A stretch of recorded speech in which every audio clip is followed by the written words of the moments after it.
की न्यूज खबरों का। मुख्यमंत्री मेधावी छात्र योजना के मानक तय प्राप्त अंकों के आधार पर जारी होगी छात्रवृत्ति।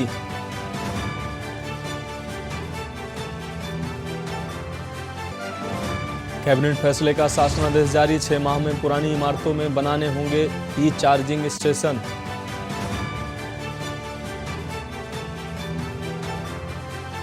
कांग्रेस में गुटबाजी चरम पर, पूर्व प्रदेश अध्यक्ष प्रीतम सिंह आज बड़े नेताओं से करेंगे मुलाकात। जितेंद्र, भंवर सिंह, दिग्विजय सिंह से मिलने का कार्यक्रम। देहरादून में भूकंपीय फाल्ट के 50 मीटर के दायरे में निर्माण पर रोक।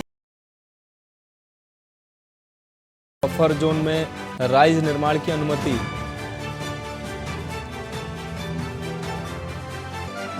चारधाम यात्रियों के लिए संयुक्त रोटेशन के साथ चलेंगी रोडवेज बसें। वैकल्पिक व्यवस्था के रूप में व्यावसायिक वाहन, स्कूल बसें भी होंगी उपलब्ध। और नदियों, खुले स्थानों और कूड़ेदान में मेडिकल वेस्ट फेंकने पर हाईकोर्ट गंभीर, मामले में अगली सुनवाई 9 मई को।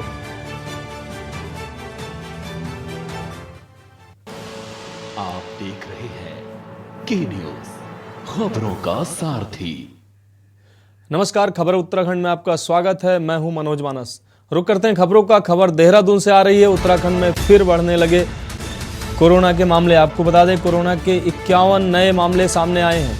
राज्य में कोरोना के एक्टिव मरीजों की संख्या 98 पहुंची। तो देहरादून से यह अहम खबर आपको दिखा रहे हैं। देहरादून में सबसे अधिक मामले आ रहे सामने। राज्य में कोरोना के एक्टिव मरीजों की संख्या पहुंची 98। आपको बता दें, देहरादून सबसे अधिक प्रभावित। सरकार ने जारी की कोविड गाइडलाइन का सख्ती से पालन कराने के निर्देश दिए गए। तो देहरादून से यह अहम खबर। उत्तराखंड में फिर से बढ़ने लगे कोरोना के मरीज। आपको बता दें, कोरोना के 51 नए मामले आए सामने। राज्य में कोरोना के एक्टिव मरीजों की संख्या पहुंची 98। देहरादून में सबसे अधिक मामले आ रहे सामने। राज्य में कोरोना के एक्टिव मरीजों की संख्या पहुंची 98। तो आपको बता दें, कोरोना मरीजों से देहरादून सबसे अधिक प्रभावित बताया जा रहा है। सरकार ने जारी की कोविड गाइडलाइन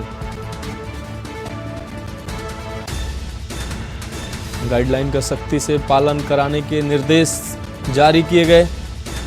तो ये अहम खबर देहरादून से आपको दिखा रहे हैं। उत्तराखंड में फिर बढ़ने लगे कोरोना के केस। कोरोना के 51 नए मामले आए सामने।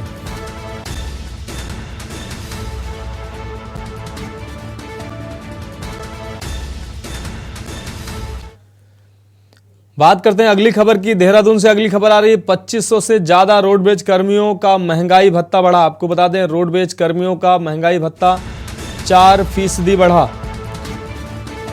तो उत्तराखंड परिवहन विभाग से जुड़ी है अहम खबर। रोडवेज कर्मियों का महंगाई भत्ता 4% बढ़ा। उत्तराखंड परिवहन निगम ने जारी किया आदेश। जुलाई से रोडवेज कर्मियों को दिया जाएगा एरियर। तो यह अहम खबर परिवहन विभाग से जुड़ी अहम खबर। 2500 से ज्यादा रोडवेज कर्मियों का महंगाई भत्ता बढ़ा। देहरादून से यह अहम खबर आपको दिखा रहे हैं। रोडवेज कर्मियों का महंगाई भत्ता 4% बढ़ा। उत्तराखंड परिवहन निगम ने जारी किया आदेश। जुलाई से रोडवेज कर्मियों को दिया जाएगा एरियर। तो देहरादून से यह अहम खबर आपको दिखा रहे हैं। रोडवेज कर्मियों के लिए खुशी की बात। आपको बता दें, रोडवेज कर्मियों का महंगाई भत्ता 4% बढ़ा। उत्तराखंड परिवहन निगम ने जारी किया आदेश। जुलाई से रोडवेज कर्मियों को दिया जाएगा एरियर। तो देहरादून से अहम खबर। 2500 रोडवेज कर्मियों के महंगाई भत्ते में इजाफा किया गया। आपको बता दें 4% इजाफा हुआ है रोडवेज कर्मियों के महंगाई भत्ते में उत्तराखंड परिवहन निगम ने जारी किया आदेश।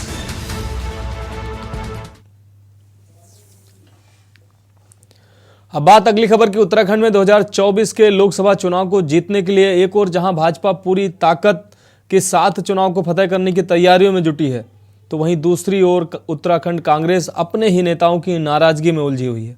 दरअसल कांग्रेस के विधायक तिलक राज बेहड़ ने अपनी ही पार्टी हाईकमान के फैसले पर सवाल खड़े किए हैं। उनका कहना है कि हाईकमान ने प्रदेश अध्यक्ष, नेता प्रतिपक्ष और उप नेता प्रतिपक्ष जैसे सभी पद कुमाऊं के नेताओं को देकर गढ़वाल की अनदेखी की है। तिलक राज बेहड़ के इस बयान का पूर्व नेता प्रतिपक्ष प्रीतम सिंह ने भी समर्थन किया है। देखिए रिपोर्ट।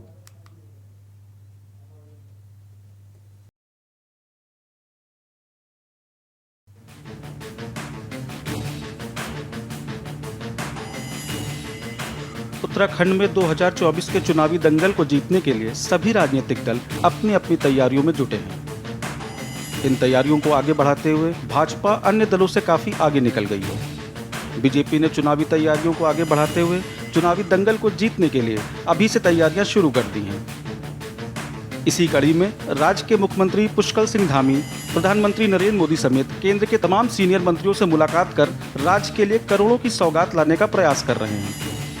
दिल्ली दौरे से वापस लौटे मुख्यमंत्री धामी ने बताया कि उन्होंने प्रधानमंत्री नरेंद्र मोदी से जोशीमठ प्रभावितों के पुनर्वास, प्रधानमंत्री आवास योजना के तहत 25,000 मकान राज्य को आवंटित किए जाने, 125 मेगावाट बिजली प्रोजेक्ट की स्वीकृति दिए जाने, राज्य में पीएमजीवाई की सड़कों को बनाने समेत राज्य में वंदे भारत एक्सप्रेस चलाने की प्रधानमंत्री से मांग की है। चूँकि बहुत सारे जो प्रोजेक्ट यहाँ पर चल रहे हैं उन सभी के बारे में उनको जानकारी दी है, कुछ उनसे अनुरोध भी किया है। जो हमारी प्रमुख योजनाएं हैं उन योजनाओं के लिए माननीय प्रधानमंत्री जी को, जैसे जोशीमठ का हमारा मेन पुनर्वास होना है, उसके संबंध में भी उनसे अनुरोध किया है। प्रधानमंत्री आवास योजना में जो लक्ष्य है 25,000 मकानों का, वो हमको आवंटित हो जाए। इसी प्रकार से 3200 किलोमीटर पीएमजीएसवाई की सड़कें बननी हैं, उसके लिए भी कहा है। इसके साथ साथ 125 मेगावाट बिजली लगभग हमको जो है छोटे प्रोजेक्टों से 25 मेगावाट से छोटे प्रोजेक्टों से हमको मिल सकती है या बन सकती हैं उसकी योजनाएं, तो उसकी स्वीकृति राज्य को मिल जाए और वंदे भारत एक्सप्रेस जहां से भी सूटेबल हो वहां से एक चलाई जाए। एक तरफ जहां बीजेपी में सरकार से लेकर संगठन तक सभी चुनाव को जीतने की तैयारियों में जुटे हैं, तो वहीं दूसरी ओर मुख्य विपक्षी दल यानी कि कांग्रेस अपने ही झगड़ों में उलझी हुई है। दरअसल कांग्रेस के विधायक तिलक राज बेहड़ ने अपनी ही पार्टी हाईकमान के फैसले पर सवाल खड़े किए हैं। उनका कहना है कि हाईकमान ने प्रदेश अध्यक्ष, नेता प्रतिपक्ष और उप नेता प्रतिपक्ष जैसे सभी पद कुमाऊं के नेताओं को देकर गढ़वाल की अनदेखी की है। तिलक राज बेहड़ के इस बयान का पूर्व नेता प्रतिपक्ष प्रीतम सिंह ने भी समर्थन किया है। साथ ही प्रीतम सिंह ने अपनी ही पार्टी के प्रभारी देवेंद्र यादव का नाम लिए बिना तीखा हमला करते हुए कहा है कि उन्हें राजनीतिक का का खा गा नहीं मालूम है। साथ ही प्रभारी प्रदेश में समन्वय नहीं बना पा रहे हैं। ये आरोप प्रीतम सिंह ने अपनी ही पार्टी के प्रभारी पर लगाए हैं। पार्टी ने प्रदेश अध्यक्ष, नेता प्रतिपक्ष और उप नेता का चयन किया है। अच्छा लगा, पार्टी का निर्णय है। पर उस समय मेरे मन में ये बात आई थी कि अच्छा होता एक पद गढ़वाल को देते, एक पद महत्वपूर्ण कुमायूं को देते। क्यों ऐसा पार्टी ने निर्णय लिया आज तक नहीं समझ में आता कि गढ़वाल के अंदर विधानसभा की सीटें बहुत ज्यादा हैं। कुमायूं महत्वपूर्ण है उतना ही गढ़वाल महत्वपूर्ण है हमारे लिए, हरिद्वार से लेकर पूरा पहाड़। अगर एक पद वहां होता तो शायद पार्टी को ज्यादा मजबूती मिलती और एक पद कुमायूं में होता, एक तराई को देते। बैलेंस करना चाहिए था पार्टी को, पर कहीं ना कहीं चूक हुई है। दल होता है वो 2-4 लोगों का नहीं होता है। कांग्रेस एक बहुत बड़ा राजनीतिक दल कह लीजिए या विचारधारा कह लीजिए, और सब में समन्वय हो पाना बड़ा मुश्किल होता है। लेकिन प्रयास ये होना चाहिए, लोगों का ये कार्य होना चाहिए जिनके पास दायित्व है कि वो प्रदेश के अंदर समन्वय बनाने का काम करें।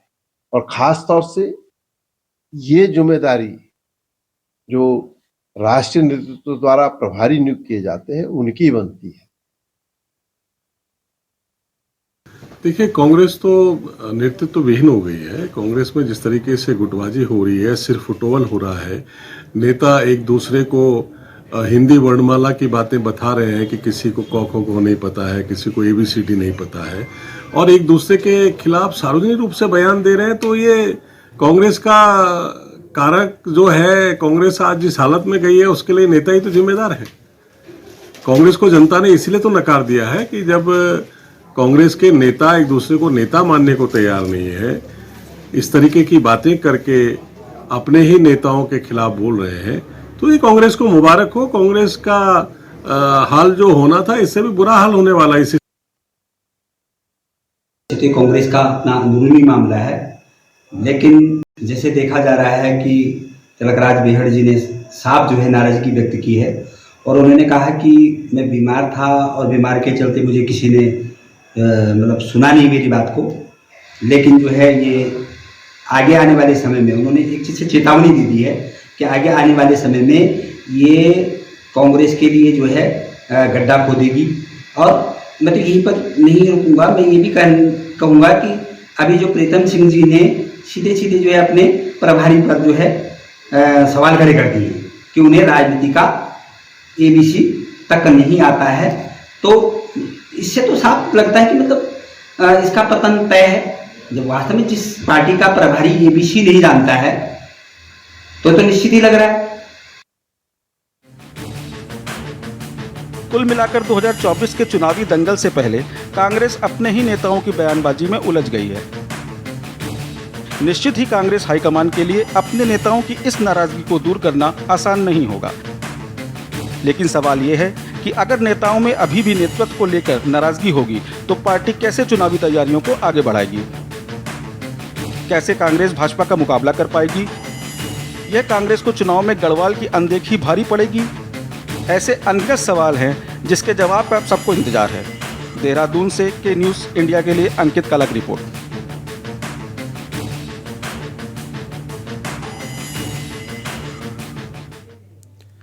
यहां वक्त एक ब्रेक का, जल्द लौटते हैं। आप देख रहे हैं के न्यूज, खबरों का सारथी। देखें कौन नया खिलाड़ी आया है, समझा देते हैं, प्यार से समझाएंगे। ये तो अपनी जुबान है। जुबान एक हो तो दिल भी एक होने चाहिए। विमल, बोलो जुबान केसरी। रोटी की कीमत बढ़ी, क्या रूस यूक्रेन युद्ध ने बढ़ाई? पेट्रोल डीजल महंगा हुआ, क्या युद्ध भी बड़ा कारण बना? ग्लोबल मंदी का डर, भारत में भी युद्ध का असर। जेब हो रही हल्की, विश्व में युद्ध से उल्टी गिनती। दुनिया को हिंदी में देखने का जरिया, एकमात्र global Hindi news channel TV9 Bharatvarsh. अब तो सब देख रहे हैं, क्या आप नहीं? आप देख रहे हैं के न्यूज, खबरों का सारथी। ब्रेक के बाद आपका स्वागत है। रुक करते हैं अगली खबर का। खबर नैनीताल से है, जहां उत्तराखंड उच्च न्यायालय ने उधम सिंह नगर के गुलजारपुर में 300 एकड़ फॉरेस्ट भूमि में खनन माफियाओं द्वारा 1000 से ज्यादा पेड़ों को काटकर कराई गई सड़क निर्माण किए जाने के विरुद्ध दायर जनहित याचिका पर सुनवाई करते हुए वन भूमि में खनन भूमाफियाओं द्वारा बनाई गई चारों सड़कों पर बैरिकेडिंग लगाकर 24 घंटे निगरानी करने को कहा है। साथ ही कोर्ट ने कहा SSP उधम सिंह नगर को इन बैरिकेडिंग में वन विभाग के कर्मचारियों के साथ पुलिस बल की भी तैनाती का आदेश दिया है। आज रामनगर रेंज के DFO कोर्ट में व्यक्तिगत रूप से पेश हुए। उन्होंने कोर्ट को अवगत कराया कि अवैध खनन को रोकने के लिए उनके पास कर्मचारियों का अभाव है। आपको बता दें कि छापेमारी के दौरान खनन माफियाओं ने उनके एक कर्मचारी को ट्रैक्टर से दबाकर हत्या कर दी थी। पेड़ों को काट के इलीगल माइनिंग की जा रही है। उस फॉरेस्ट एरिया में करीब 4 रास्ते जो इलीगली बनाएंगे, जिसमें माइनिंग माफिया अपने ट्रक और डंपर वगैरह क्रॉस करा रहे थे। तो ऑनरेबल कोर्ट ने चारों रास्तों पे बैरिकेडिंग के सख्त निर्देश दिए फॉरेस्ट डिपार्टमेंट को कि चारों रास्तों को दोनों तरफ से फॉरेस्ट की बल्ली लगेगी और फॉरेस्ट डिपार्टमेंट 24 आवर्स उनके कोई ना कोई ऑफिसर वहाँ पर मौजूद होगा।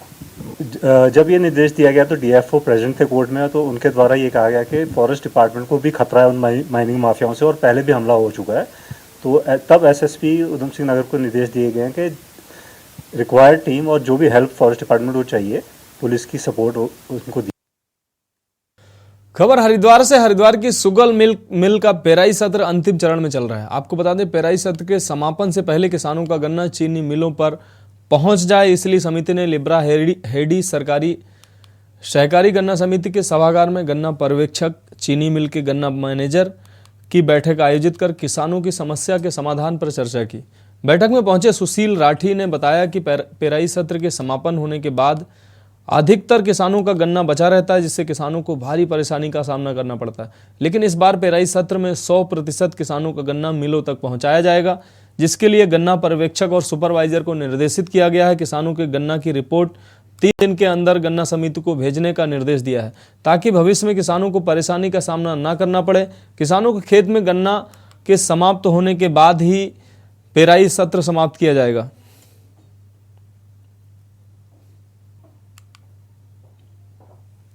प्रयास ये है, गत वर्षों की भांति इस वर्ष भी हमारा कि चीनी मिल तब तक जब तक किसान के गांव में एक एक खेत का गन्ना चीनी मिल में आपूर्ति नहीं हो जाता, तब तक चीनी मिल चलती रहेगी।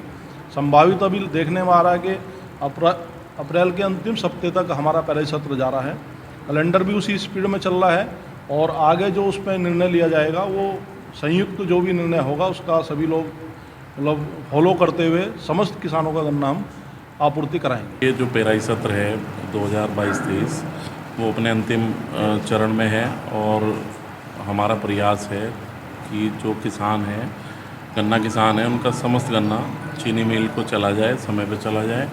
तो उसी के निमित्त आज चीनी मिल और हमारी समिति के जो अधिकारी हैं और जो सुपरवाइज़र हैं उनकी हमने बैठक की है और उसमें उनको आवश्यक दिशा निर्देश दिए हैं कि भाई वो फील्ड में सर्वे करें, किसका गन्ना अधिक बचा है और किसका गन्ना खत्म हो गया, उसकी रिपोर्ट वो हमें 10 तारीख तक। खबर लक्सर से है, जहां लक्सर के खानपुर में हरिद्वार पुरकाजी रोड स्थित ब्राह्मणवाला गांव के पास पुलिस और बदमाशों के बीच मुठभेड़ हो गई। मुठभेड़ में एक बदमाश के पैर में गोली लगने से घायल हो गया। घायल बदमाश को पुलिस ने इलाज के लिए सरकारी अस्पताल में भेज दिया। फरार बदमाश की धरपकड़ के लिए पुलिस के आला अधिकारी आसपास के खेतों में खोजबीन कर रहे हैं। आज शाम गोवर्धनपुर चौकी प्रभारी नवीन चौहान अपनी टीम के साथ हरिद्वार पुरकाजी रोड पर चेकिंग कर रहे थे। इसी दौरान बाइक सवार 2 युवक पुलिस को देखकर भागने लगे। शक होने पर पुलिसकर्मियों ने बदमाशों का पीछा किया और पुलिसकर्मियों की बदमाशों से मुठभेड़ हो गई।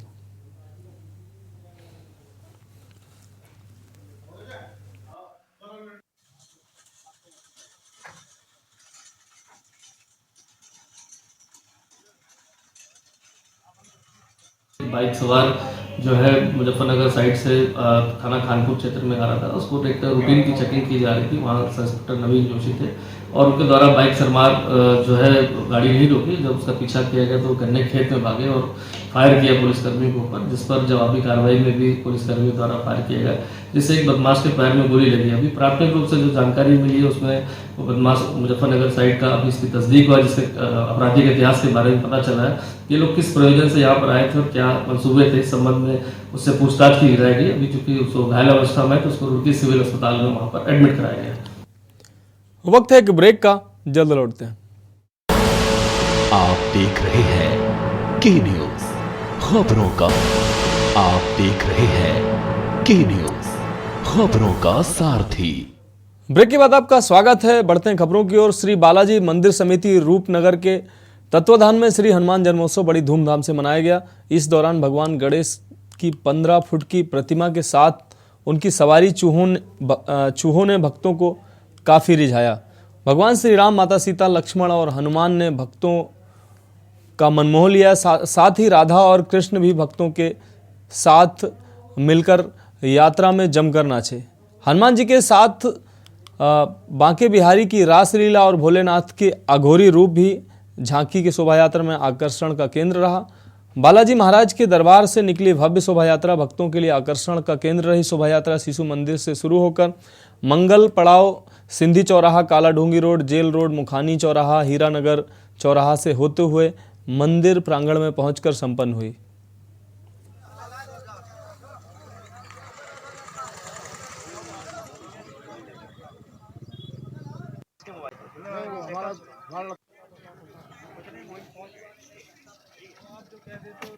हाँ हाँ ठीक है।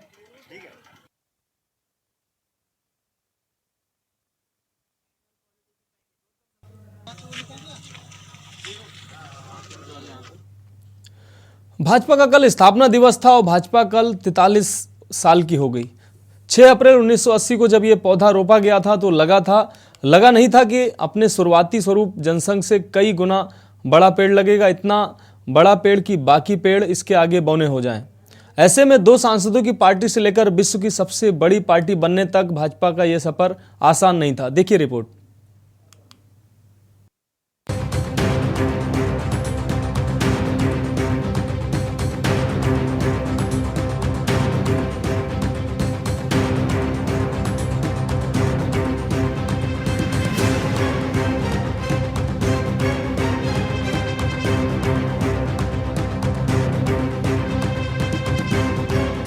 अप्रैल 1980 को जन्मी भारतीय जनता पार्टी आज अपना 44वां स्थापना दिवस मना रही है। बीजेपी इस मौके को पूरे देश भर में धूमधाम से मना रही है। देवभूमि उत्तराखंड में भी बीजेपी ने अपने स्थापना दिवस को बूथ स्तर तक मनाया। मुख्यमंत्री धामी ने पार्टी के सभी कार्यकर्ताओं को भी नमन किया, जिसकी बदौलत आज बीजेपी सबसे बड़ी पार्टी बन गई है।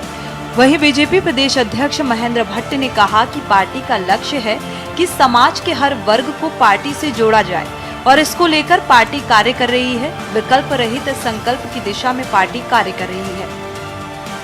सबसे पहले तो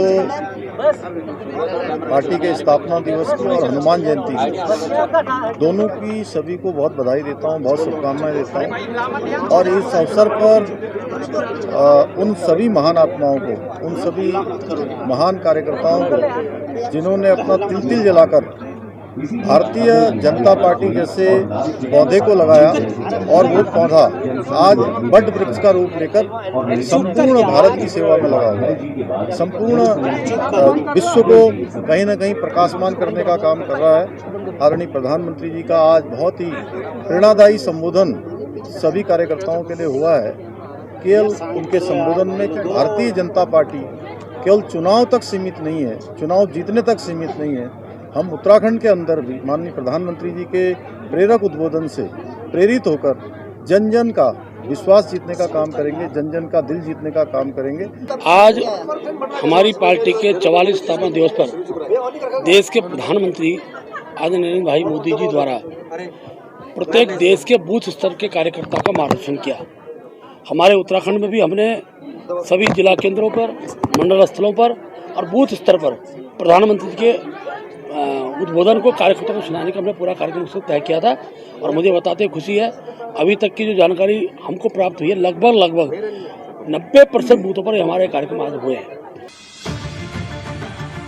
बता दें कि 6 अप्रैल 1980 को बीजेपी ने अपनी स्थापना के बाद से अब तक लंबा सफर तय किया है और इसके साथ ही वो देश में सबसे ज्यादा सांसदों, विधायकों और पार्षदों के साथ दुनिया की सबसे बड़ी राजनीतिक पार्टी के रूप में उभरी है। बीजेपी ने महज 2 लोकसभा सीटों से अपना सफर शुरू किया और 2019 और 303 सीटों पर पहुंच गई, जबकि कांग्रेस 2019 में 52 सीटों पर ही सिमट गई। लगातार कांग्रेस अपने जनाधार को खोती हुई नजर आ रही है। वहीं विपक्षी दलों का तर्क है कि भाजपा के राज में देश और प्रदेश की बुरी स्थिति है और बीजेपी अपने लक्ष्य से भटक गई है। बीजेपी को जश्न नहीं बल्कि आत्म अवलोकन करना चाहिए। ईश्वर इन्हें सद्बुद्धि दे। आज जो कुछ भी देश और प्रदेश के अंदर चल रहा है वो देश हित में नहीं है, वो जनहित में नहीं है। आपके 9 साल के कार्यकाल में जो आपको 9 साल सत्ता पर काबिज हुए केंद्र में हो गया और 6 साल यहाँ प्रदेश में हो गया है, तो प्रदेश बद से बदतर हालत में पहुंच गए। चाहे हम सड़क व्यवस्था की बात करें, चाहे हम स्वास्थ्य व्यवस्था, शिक्षा व्यवस्था की बात करें, चाहे हम भ्रष्टाचार और कानून व्यवस्था की बात करें, आज कोई भी क्राइम यदि प्रदेश में हो रहा है तो उसमें भारतीय जनता पार्टी के नेता और पदाधिकारियों की संलिप्तता चरम पर दिखाई पड़ रही है। ऐसे में अपने गिरेबान में झांकने की जरूरत भारतीय जनता पार्टी को है। सबसे पहले तो मैं भारतीय जनता पार्टी के स्थापना दिवस पे उनको बधाई देना चाहता हूँ। रही बात की 2 सीटों से बनने वाली, ये सारी पब्लिक जानती है कि किस तरह से उन्होंने साम दाम दंड भेद आपस में लड़ा करके हिंदू मुस्लिम, हिंदू एससी बैकवर्ड, इन सब को आपस में लड़ा करके इन्होंने अब किसी तरह जनाधार बनाया। इसमें मेन काम काफ़ी हद तक कांग्रेस का भी था। जिन्होंने किसी को पनपने नहीं दिया। कांग्रेस ने भय दिखा करके मुस्लिम को वोट लेती रही, लेकिन कोई काम नहीं किया। अब ये कर रहे हैं कि ये भी मुस्लिम को भय दिखा करके हिंदुओं को पोलराइजेशन कर रहे हैं। भारतीय जनता पार्टी का ये जो उभार है, जब से भारतीय जनता पार्टी जनसंघ से भारतीय जनता पार्टी में जब इसने नाम चेंज किया था, इनका उभार बना है राम मंदिर के बाद से। आप भी जानते हैं राम लहर जब चली, जिसको राम लहर के रूप में जाना, और तब से भाजपा ने यही देखा है कि जनता को धार्मिक रूप से उकसाया जाए, धार्मिक रूप से उद्वेलित किया जाए, सांप्रदायिक दंगे कराए जाएं और देश को राष्ट्रवाद के नाम पे कह लें या पाकिस्तान और चाइना के नाम पे डरा के कह लें, एक राष्ट्रवाद को जो छद्म राष्ट्रवाद है उसके इर्द गिर्द लोगों को डरा के, दूसरे देशों से डरा के, दूसरे धर्मों से डरा के, उसका भयादोहन करके भारतीय जनता पार्टी ने अपना जनाधार खड़ा किया। कुल मिलाकर बीजेपी ने अपने 43 साल पूरे कर लिए हैं और निश्चित ही बीजेपी के लिए ये दिन जश्न का मौका है।